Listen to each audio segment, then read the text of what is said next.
Our meeting's now live on YouTube for the PPRS on the 17th of March. Thank you. Well, good afternoon, everybody, and welcome to our final South of Hants Council Planning Policy and Regeneration Committee. A sad afternoon, but we've got work to do, people, so let's go on. Apologies for absence. I haven't had any. Diane, have you had any apologies for absence at all? None received. Thank you very much.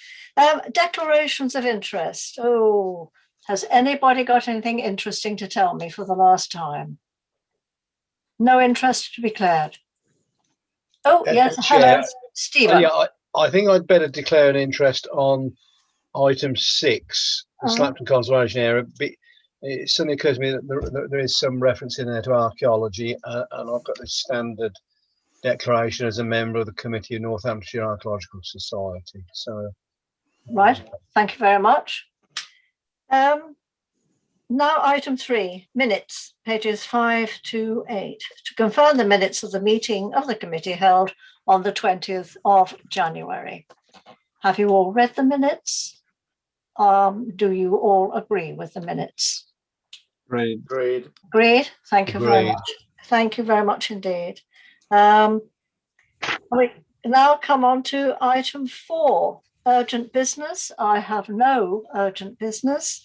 And item 5, I have nothing to say at this point of our meeting. So let's get on with the meat of the meeting, and that's item 6, which is Slapton Conservation Area Appraisal, and that's on pages 9 to 82. Alan, wherever you are on my screen, I think this is yours. Thank you, Chairman. Item number 6 is Slapton Conservation Area Appraisal. Some history to this item, with Slapton initially being considered at this committee last year when it was concluded that additional work be undertaken on an appraisal and boundary for the village. A boundary has now been drawn for Slapton, and an appraisal and management plan have been written. These are set out at Appendix 1 and 2 to your committee report. Consultation on that boundary and the conservation area appraisal and management plan took place between the 7th of December and the 15th of February last year, moving into this year. As part of that, residents within the proposed area were written to.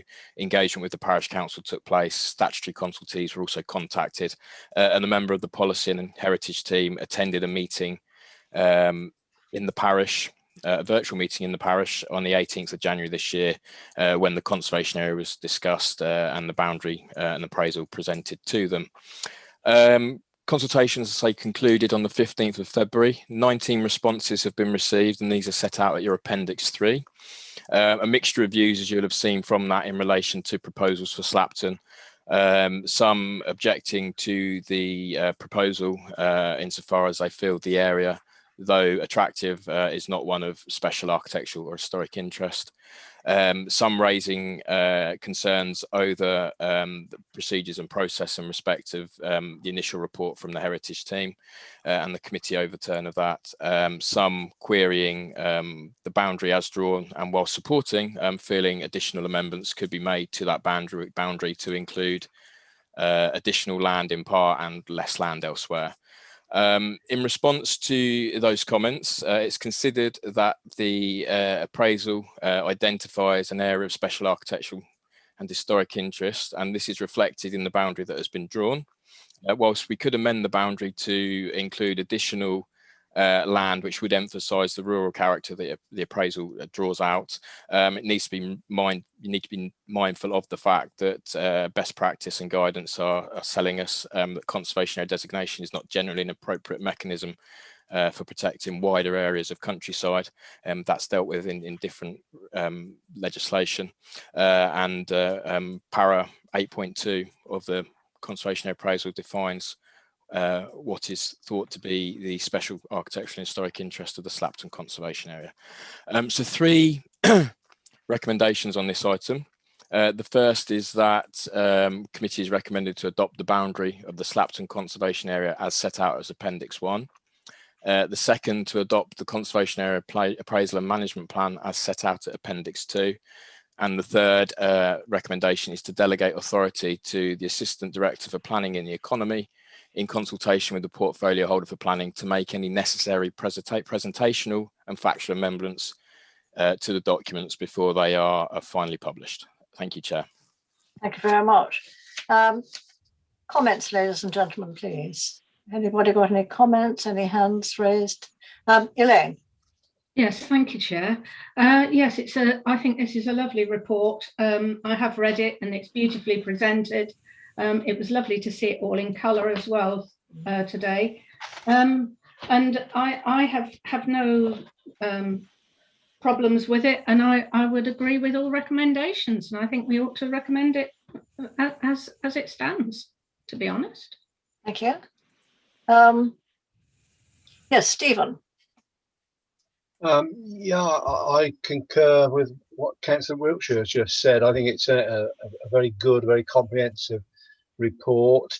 I've been through the management plan. I think that also is a sound document, and I thank officers for all the extra work that they put into this particular case. So I have no hesitation at all in supporting the recommendations.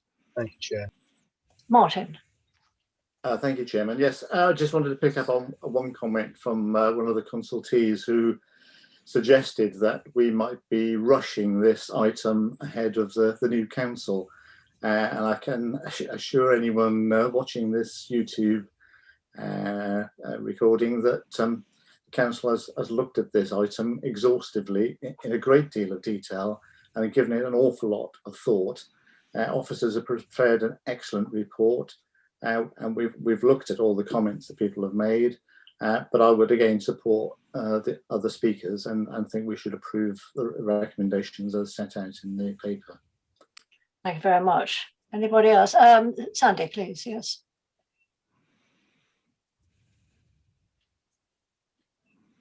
Where have you gone? We've lost. Wrong button. There we are. Sorry, Chairman. Yeah, absolutely. I mean, thank you to Councillor Johns for saying about how much work and effort we have put into it. There's been a lot of research, a lot of debate.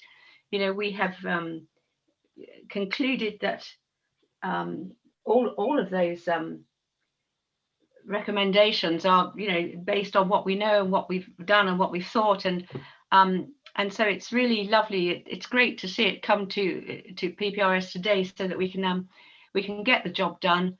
And yeah, I've supported a great report, as the others have said, and I absolutely support it. So thank you very much, Chairman. Thank you. John.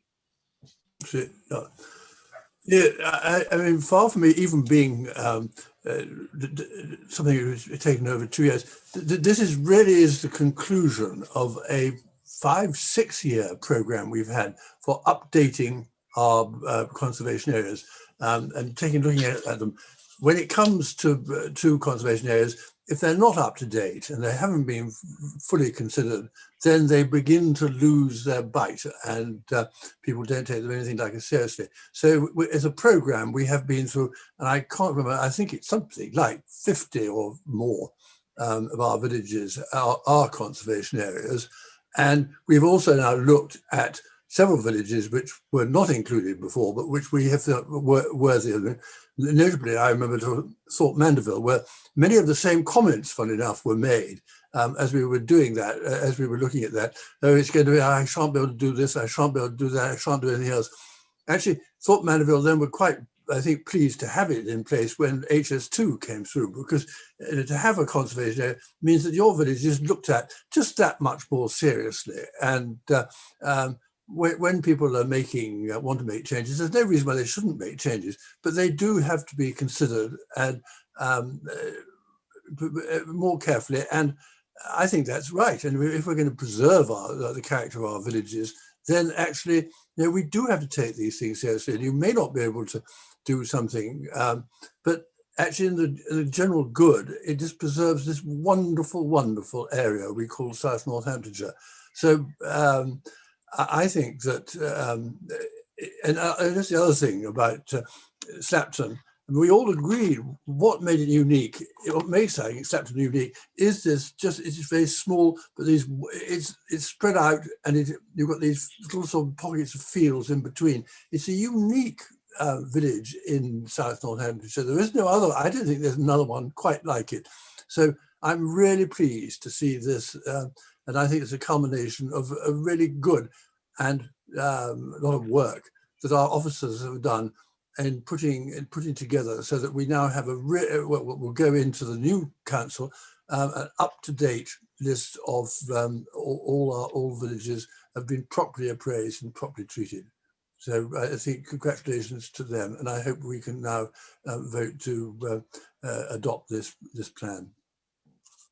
Thank you, John. Anybody else like to have a say? Right. I think, John, I think you're absolutely correct when you say our officers would be extremely lucky and have done some superb work. And particularly now that we are about to go and join 2 other councils, I think it was a very important job that's been done for us to preserve our villages. So let's come to the recommendations. Are we all in agreement? Agreed. Agreed. Thank you very much indeed. Well done, everybody. Very, very pleased. Item 7, housing supplementary planning document. Who are we having? Who's taking this? Is this Nick? Mark. Mark, sorry. Yes. Oh, sorry, yes, Mark, sure. Yeah. So this committee item provides an overview of the response to the draft South Northamptonshire Housing Supplementary Planning Document consultation and suggests a mechanism to take it forwards to adoption. Supplementary planning documents, or SPDs for short, are local documents that enable planning authorities to provide more detailed advice and guidance on local plan policies. South Northamptonshire does not currently have an adopted housing SPD, and therefore this document has been drafted to add detail to the 11 housing policies contained in the South Northamptonshire Part 2 local plan. At its meeting of the 20th of January 2021, this committee resolved to approve the draft South Northamptonshire Housing SPD subject to amendment, along with the commencement of a 4-week period of public consultation. To this end, a public consultation compliant with the requirements of national legislation and adopted council protocols was undertaken between the 27th of January and the 26th of February.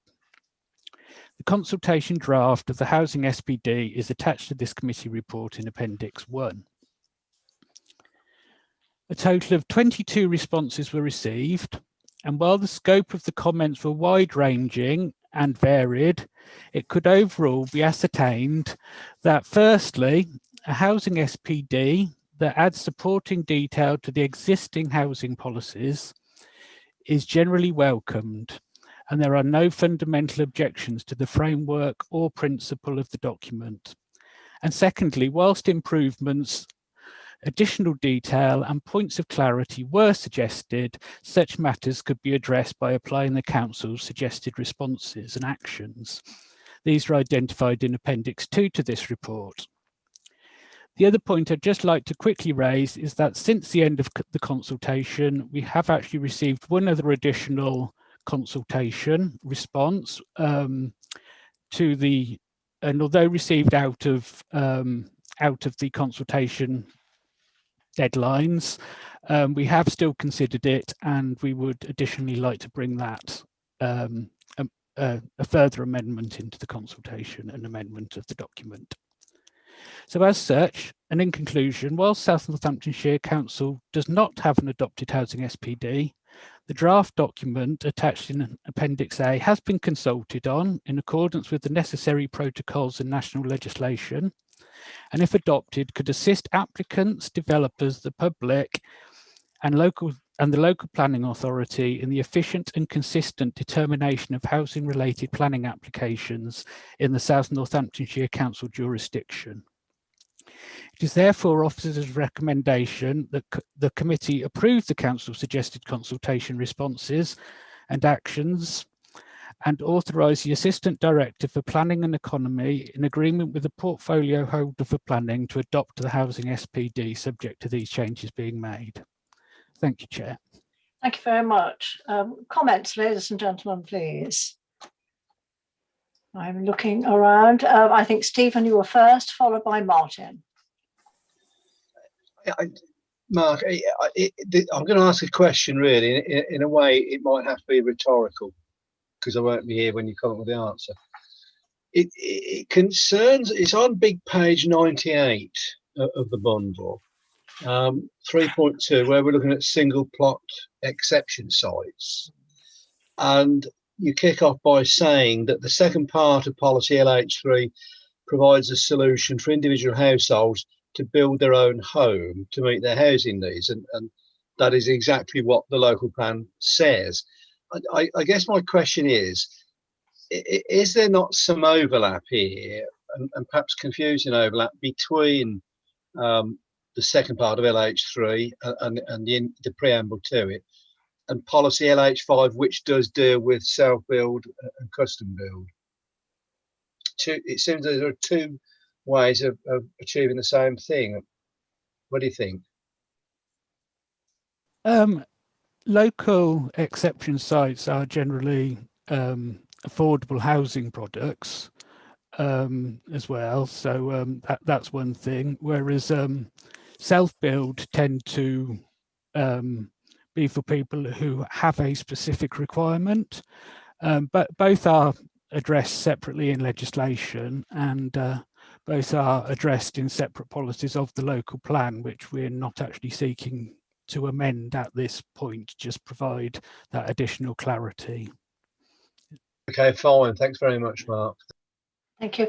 Martin, you are next. I just wanted to comment on the consultation, really. I think that and I commend officers in the way that the consultation was organised, because I think it did give people an opportunity to scrutinise the documents and make sensible comments. And whilst not many have been actually actioned upon, because it was deemed not to be required, there has been a few minor changes, and I think it was a consultation where you could actually make comments, because there's so many that go up from other authorities, shall we say, don't really invite any sensible feedback. So I was pleased to see, for example, I encouraged Toaster Town Council to look at the documents and make comments, and there are one or two admittedly minor changes, but nevertheless it shows engagement, and I think a few other parish councils have done the same. I would just hope that going forward with the new council, as and when other consultations arise, that people will take the opportunity to read the documentation and play along in the spirit of it, and make comments if they feel comments need to be made, and hopefully the new council will scrutinise those comments and pick up on points if they are valid. So I'd like to thank you as the officers for that process, and again thanks for people who took the trouble to read the stuff and pass their views. Yeah, good. Anybody else would like to make a comment, please? John. Yeah, I mean, just following on from that, I mean, actually, when you read through some of those comments, it is true that we've had more and more people commenting that we seem to be planning for houses and not planning for services, in other words, transport or education, or there's more worry about where all these people are going to be educated, where they're going to be school. What about transport? And one would hope, actually, as the new council, which will cover more services, will be able to bring some of these people together. I thought that the scrutiny committee's work on health, the health thing on section 106s and why they weren't able to do it, was really interesting, because it brought forward the fact that the government just don't seem to play as much part as they should in the planning of where these houses are going, how they're going to service them in the future. They sort of wait for things to be built, and then there's they're surprised that they can't actually service them. So, and I think that is of concern, and will be increasingly of concern, and it's something which the new council will be able to, hopefully be able to take on. I don't suppose they will, because government don't seem to pay much attention to what local government says. Thank you. I'm looking across the lines. Anybody else would like to make a comment? Bob.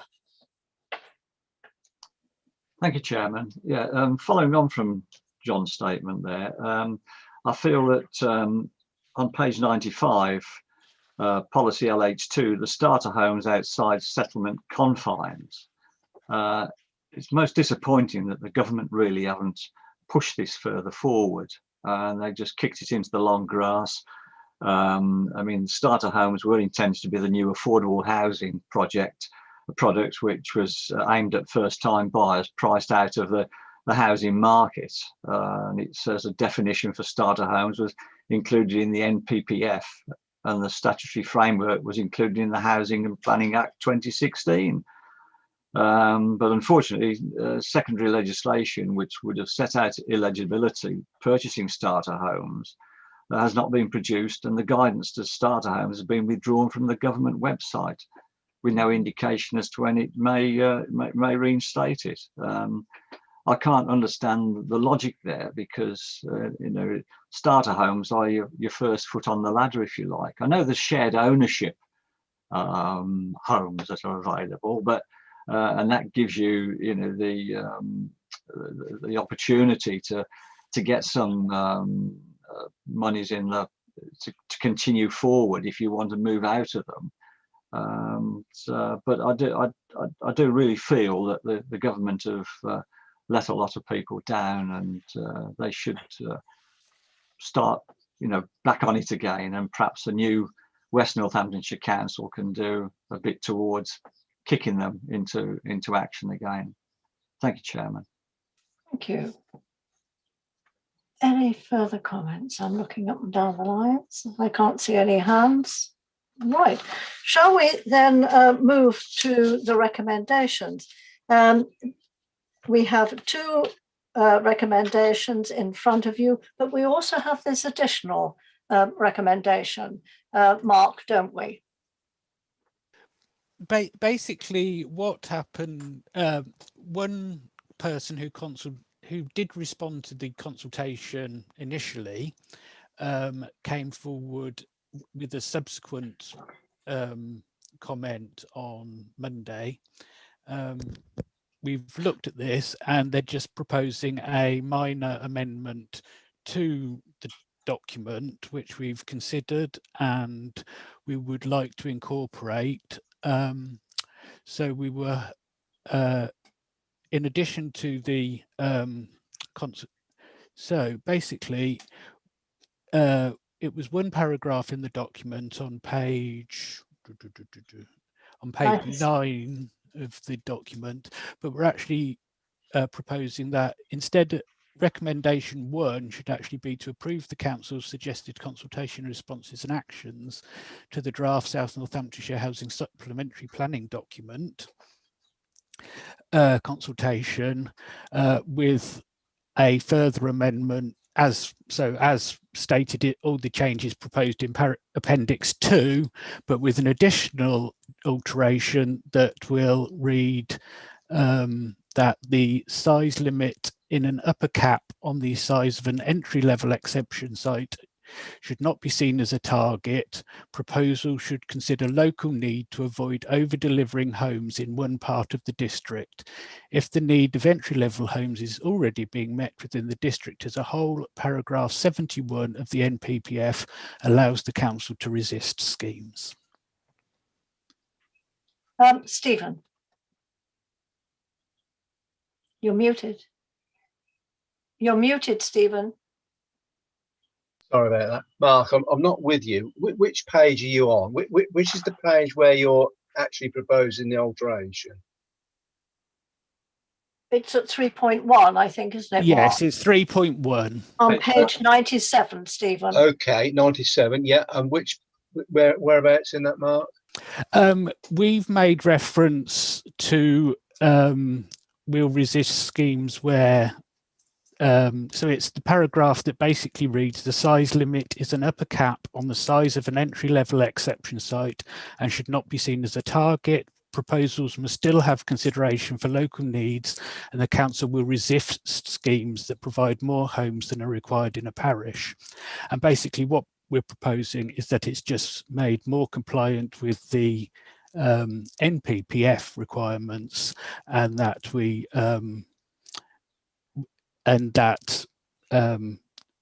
it's amended accordingly. So it allows the council actually to resist schemes, doesn't it? yeah. I had actually underlined that line because I wasn't sure how enforceable that would be actually. You know, with the NPPF in mind. I'm still a little unsure of how you're proposing to do it.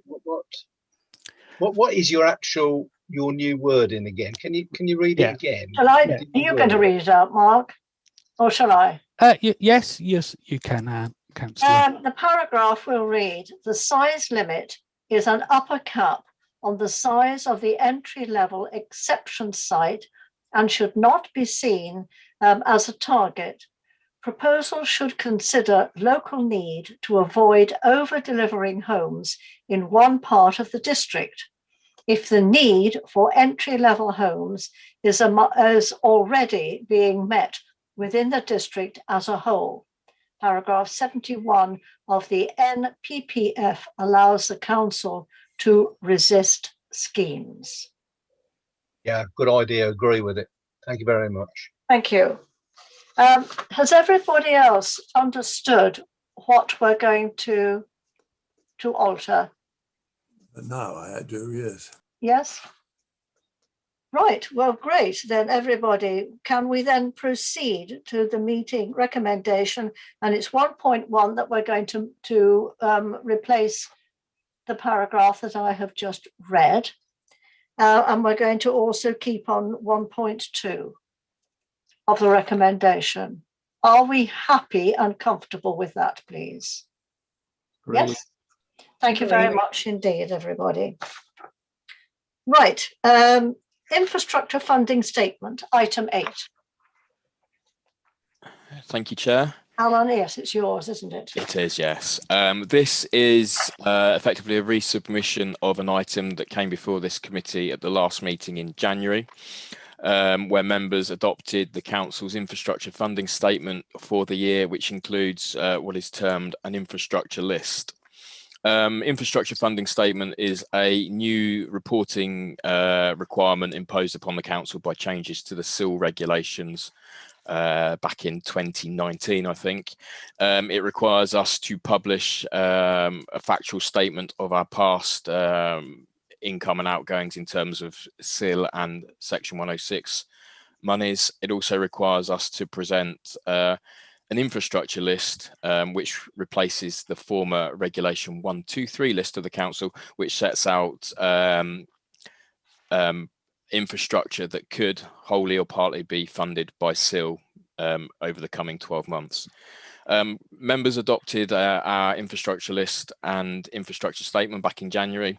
However, when we put that into practice and working with development management colleagues, discussions have taken place in relation to the clarity of the infrastructure list, and the way it was presented and written could lead to some confusion towards the council's intentions for SIL and 106 spending moving forward. So this agenda item number 8 presents an amended infrastructure funding statement to you. The amendment is the infrastructure list, which is the final part of the document, and that we hope clearly sets out the council's intentions with regarding to SIL and Section 106. The infrastructure list is in effect a replica of the Regulation 123 list, which the council consulted upon and adopted a few years ago, just presented in a different fashion in tabular form at the end of the document. So the first column of that infrastructure list is infrastructure, various different types. The second column has a narrative in there in relation to that infrastructure, which could be funded by SIL, and the third column details how that infrastructure will be funded by Section 106 contributions. So an update to the previously adopted infrastructure funding statement, and members are recommended to adopt this update as set out at Appendix 1, which includes the Council's infrastructure list for the coming year. Thank you, Chair. Thank you very much. Right, comments, anybody? Anybody got anything to say about this? No?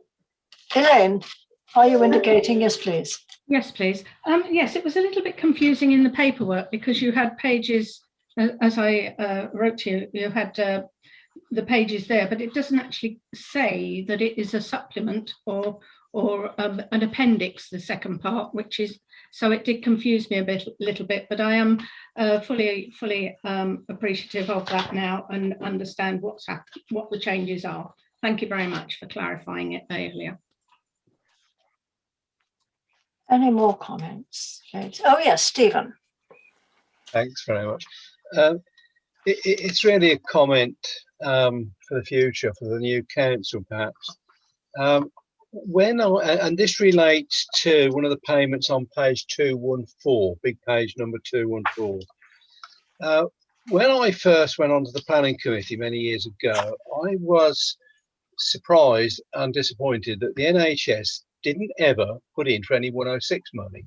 And you see that we've got in the old 1, 2, 3 list, we did have health and primary care in there. More recently, they have been making bids, although sometimes it appeared rather clumsily. What kind of bothers me is that and it's a pity that Councillor Herring isn't with us tonight because she's the real expert on the NHS. What bothers me slightly is when we make large SIL payments, we're authorised 140,000 for bug book surgery enhancement. A lot of members of the public would think that surgery was an NHS-owned property, and it's not. And it's like my local surgery, the Denton surgery. It's owned by 2 retired doctors, and at any time they can sell that property on for a profit. And the danger, it seems to me, and it's only a danger, I'm not saying that this is happening, but we can pump SIL money into a medical establishment, and then it just gets turned over into private profits. And that certainly is not kind of the intention of SIL. It wouldn't be our intention either. I don't know, what the solution is, and there may not be one. But it just seems to me a small anomaly. I don't know whether any of the officers wanted to comment at all on that. Any comment? Jim, have you got a comment to make about it at all? Well, I think I get the point. From my point of view, the money is secure to provide health services, and who owns the building is between who is providing the health service and the owner of the building. If that's a different person, and in my experience from securing and spending planning obligations in Leicestershire, where we had I think it's fair to say we had a better working arrangement with the local health providers. It wasn't uncommon for us to work together on a scheme that is owned by a third party, but we would make the 106 money available, and the health providers would make some money available as well. And as long as there's a long enough lease in place, then I think we've got enough confidence that money is not going to be spent on somebody else's asset and they're going to then dispose of it quickly.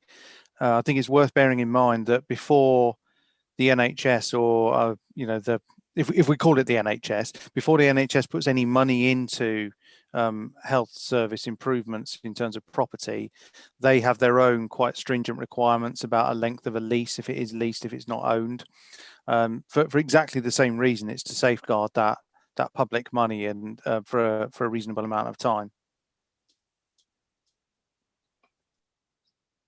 Yes, Steve, Can no, I you're come happy. back? Yeah, that's interesting, Jim. And I wonder whether a similar scheme wouldn't suit better in West Northamptonshire, where there is more cooperation and close working. As things stand at the moment, if we make a grant to for a village hall somewhere which is leased, then we expect copies of the lease, and we put a restriction on the land registry entry and so on, for much smaller amounts of money than we're talking about here. And I would have thought it was worth looking in and considering whether a similar scheme for SIL shouldn't be adopted, so that at least we know that we have some kind of control over these large sums of money. Should suddenly the purpose of the building be changed or whatever, there ought to be some kind of a clawback or whatever if required. But it's not for us now to even consider that, I guess. Thanks very much. Thanks for your information, Jim. Thank you, Chairman. Thank you. Oh yes, John. So, yeah, absolutely fascinating. It really follows on what I was saying. This thing of what this money is being used for, it does demand a lot of expertise. And I'm not quite certain. It's one of the things I'm not certain that we in our council have had absolutely that understanding of getting it right. In fact, in the early days, I know we didn't get it right, and there were one or two real whoopsies where it, the thing, we weren't allowed to do what we wanted to do because we just were simple-minded, quite honestly. And I think it does show that the new council will that's one of the things they're going to have to look at, because there's enormous amounts of money here and it needs to be properly thought through, both by the local authority and of course by the government agency, whether it be the health or education or whatever else, because they need to learn how to work with us. So there's a lot of work to do. Thank you. Anybody else? Sorry, did Sandy, did you put your hand up before Marianne? No, Marianne.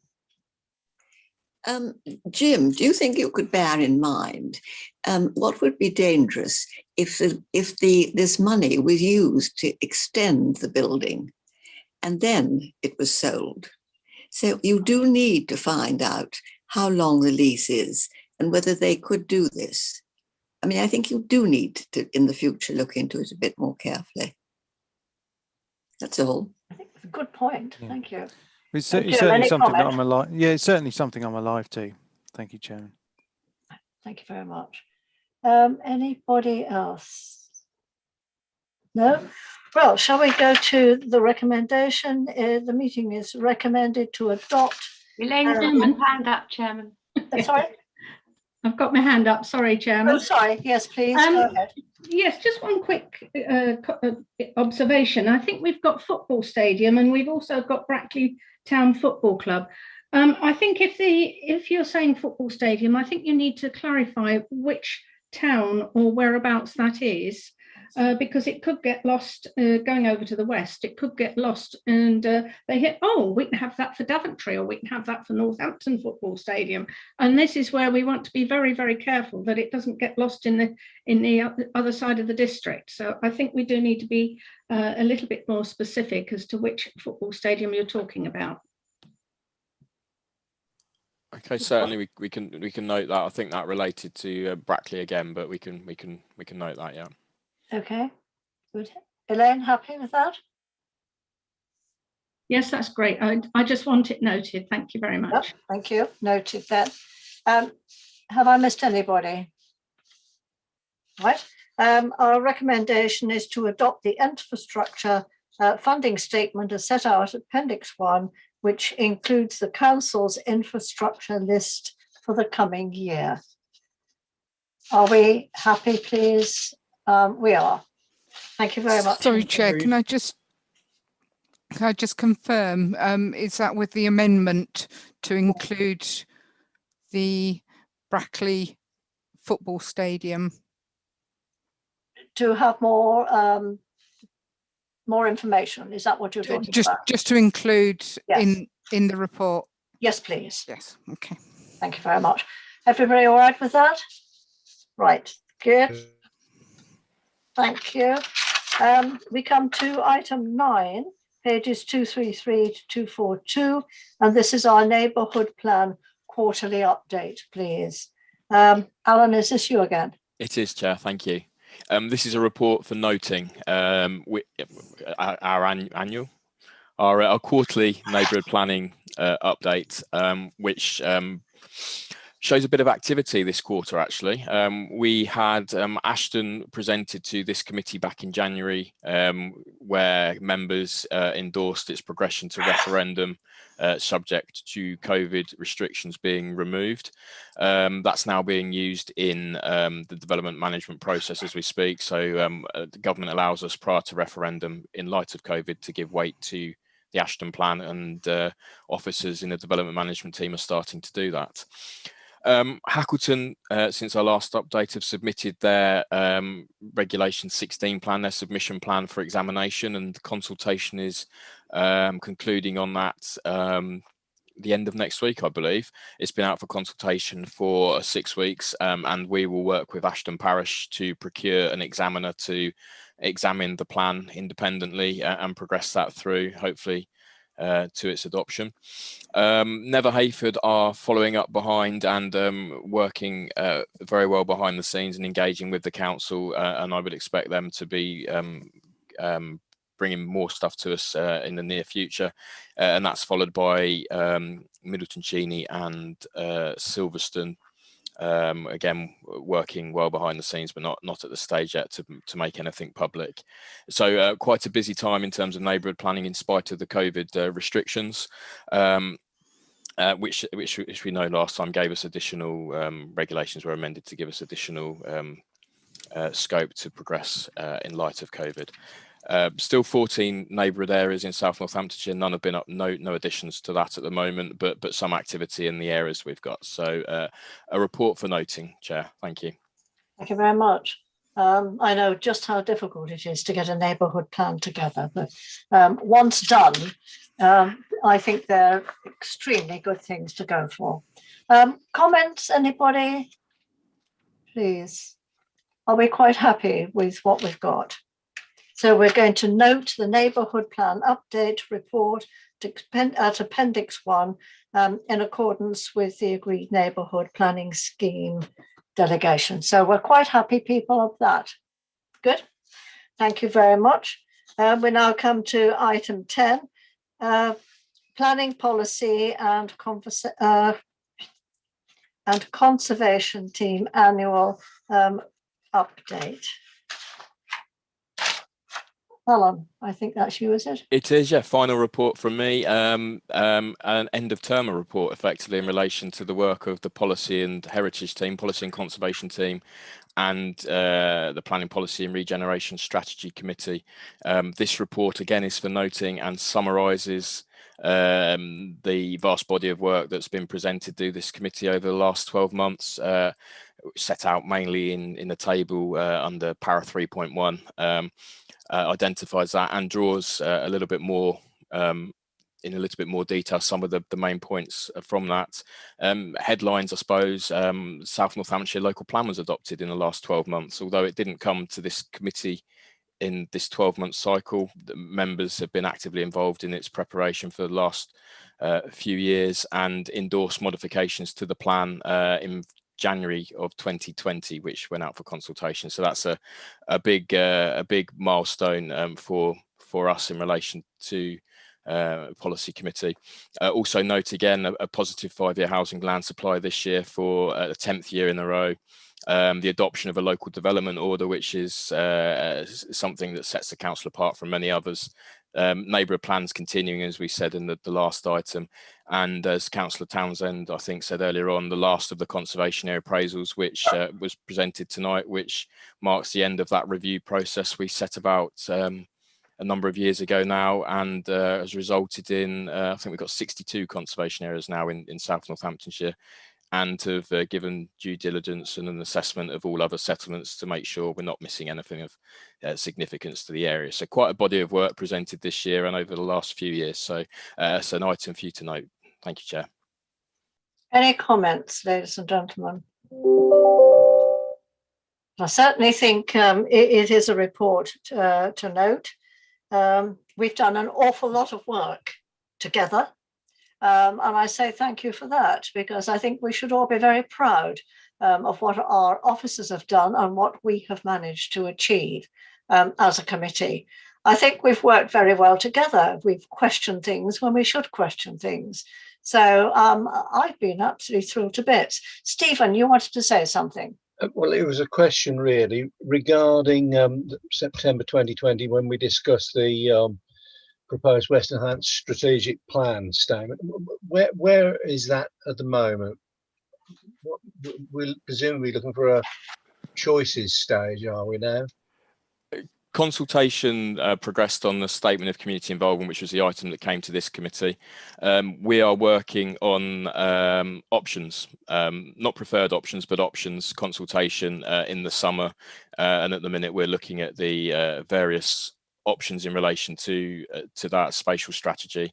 We're looking at a vision for the plan, objectives for the plan, and also setting about procuring the necessary evidence-based work to support the decisions that will be made moving forward.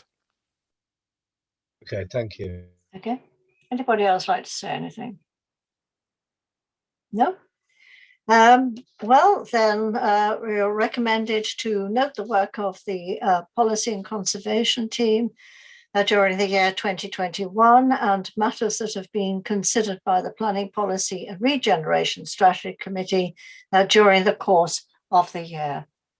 Are we in agreement? Agreed. Thank you very much. Agreed. Well, unless there's anything else anybody would like to say. Oh, Marianne. Yes, I would just like to say thank you, Councillor Addison, for chairing this committee so well for the last 4 years.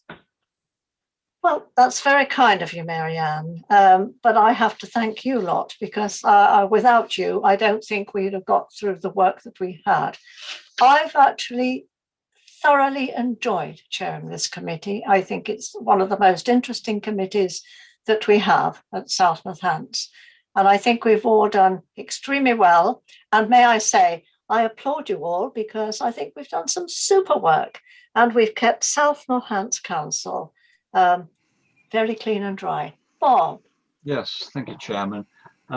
Just to endorse Mary Ann's words, you know, it's been a pleasure to sort of be your vice chairman over the last 4 years, and enjoyed it. And we've had some good pre-meets and some good, you know, good decisions have been made. And I'd also like to thank the officers for all the hard work that they've put in, for all the conservation areas, especially.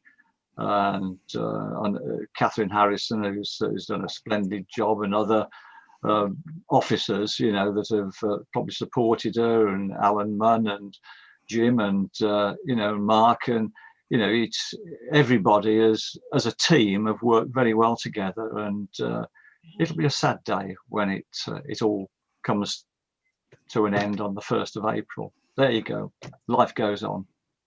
Thank you, Bob. I think it's been great. You're quite right. We've had some fun with our pre-meets, but we've also had some serious times with our pre-meets. Yeah. But yep, I will certainly. Oh, Sandy, before I rub it on any more. Yes, Sandy. I don't think you were rabbiting on, Chairman. I would just like to say very quickly that to thank you, Anne, and Bob, when he's been in the chair, for chairing our committee with such a light touch, but so concisely and carefully. And I do think I agree with you. We've done some absolutely brilliant work. At one stage, there was an accusation about, you know, we rubber stamped odd things. And I have to say, certainly in the last few years, and again under your chairmanship, we have delved and dug into all sorts of things, and really made it a committee to be a hardworking committee to be very proud of. So thank you, and thank Bob. And I have to, all the officers, of course, we owe them a huge debt. But I particularly like to thank Alan Munn, who my whole time on the council has always been there. He's always been patient, answered all the questions, been so helpful. and you know, one feels one couldn't have done such a good job without him. So thank you, Alan, thank you, Anne, and thank you, Bob, and thank you, committee, for being such a fabulous team. Absolutely lovely. And yes, you're quite right, Sandy. Alan, I couldn't have done without you, I can tell you, because what is so important is if you ring him up and he will either know the answer, and please don't blush, and either know the answer or be very direct and say, don't know, but I'll let you know. And that's what I think we found with the whole team. And I'm talking about officers and members altogether. We've had Stephen, who has been exceptionally good and has always burrowed into some of the things that we've needed burrowing into. And I think John Townsend, who's had even more experience as a councillor than I have, John. I think you've been, and Marianne, where are you, Marianne? You two have been on the council longer than I have, and I thought I was ancient. So, you know, we've got such a lovely team, and that includes officers as well as members. So it's goodbye. Oh, John. Sorry, just to end on rather a sad note, I think. Yes, it is a sad moment, but I did email you to the first chief planning officer, Keith Goldie, who was there with me, and when I was chairman, and was absolutely my prop, and things, died last week.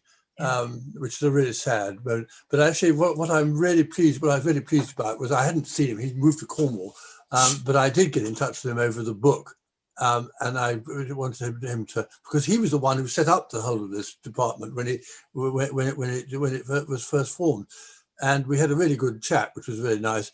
And then he talked to Margaret Hoggins at some length. So his contribution actually does go into the book, which is really nice. And that's really why I was so keen for this book to be written, because these memories are going to go within the decade. I mean, they just go into the ether. So, you know, life does go on, as Bob says, but, you know, we want to remember the past as well. We do. Well, everybody.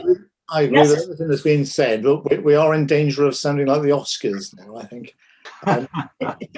But I do agree with all the sentiments that have been made, and I'm sure the public, if they watch this YouTube video, will get some insight into the background to what it's like being on a committee.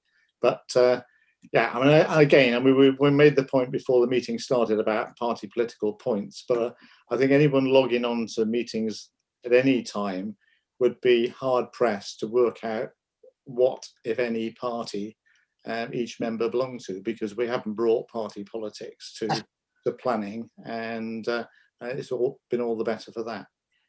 So absolutely right. Absolutely right, Martin. Thank you. It has been a joy. So, Marianne, yes, finally. May I add to that? This is, I would think, one of the very few councils. I've been on it for over 30 years, and in planning and planning policy, there has never been any disagreement. We have all the parties have worked for the best for South Northamptonshire. And I just hope that the new council will continue in that mode. That's all. And Marianne, so do we all. Bye, everybody. It's been a great pleasure to work with you all. And I think it's a very sad moment for me to say the meeting now is closed. And I wish you all joy with whatever you do.